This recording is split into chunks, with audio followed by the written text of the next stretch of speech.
নির্বাচনে আমাদের বুদ্ধিজীবীরা পত্রপত্রিকা মিডিয়াতে একটা হাইপ উঠে দিয়েছিল, যেখানে জামাতে ইসলাম ক্ষমতায় চলে যাচ্ছে, তারা সবচেয়ে বেশি ভোট পেয়ে তারা নির্বাচনে জয়লাভ করবে। এমনকি আমাকে পর্যন্ত পরাজিত করে রেখে দিয়েছিল মিডিয়াতে, ঠিক না? অথচ দেখেন মানুষ কিন্তু ভুল করলো না, মানুষকে ঠিকই তাদেরকে বাদ দিয়ে দিল, দিয়ে বিএনপিকে বেছে নিল। কেন?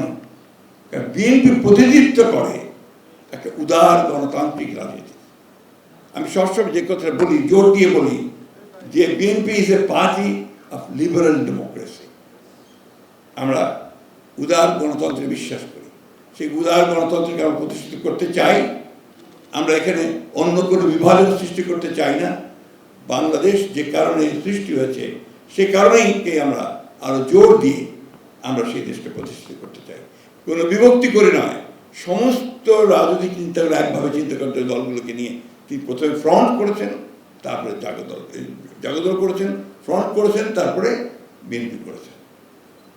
মূল বিষয়টাই ছিল সবাইকে নিয়ে করা, রিকনসিলিয়েশন করা, সবাইকে নিয়ে সামনের দিকে এগিয়ে যাওয়ার চেষ্টা করা। আপনি খেয়াল করে দেখবেন, যখন ক্রিকেট খেলা হয় বাংলাদেশের সঙ্গে, যখন আপনার পাকিস্তানের খেলা হয়, তখনও তারা বাংলাদেশের পক্ষে চিৎকার করে। আবার যখন আপনার ভারতের বিরুদ্ধে খেলা হয়, তখনও একইভাবে চিৎকার করে। অর্থাৎ এই দুটো বলয়ের মধ্যে কোনোটাতেই আমরা ওইভাবে যেতে চাই না, কারো কাছেই যেতে চাই না।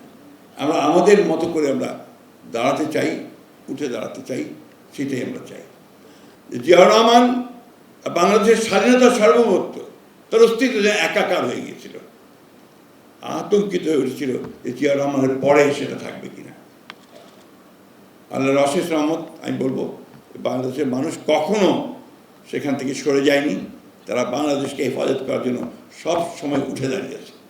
শহীদ প্রেসিডেন্ট জিয়াউর রহমান যে সবচেয়ে বড় কাজটি করেছিলেন, যেটা সবাই বলেছেন, যে বাংলাদেশের এই ভূখণ্ডের এই মানুষগুলোকে একটা স্বকীয়তা দিয়েছিলেন, পরিচিতি দিয়েছিলেন, আইডেন্টিটি দিয়েছিলেন, যে আমরা আলাদা, আমরা ওদের সঙ্গে এক নই, আমাদের অস্তিত্বটা সম্পূর্ণ ভিন্ন, যেটা আমরা বাংলাদেশি জাতীয়তাবাদের মধ্যে আমরা দেখি।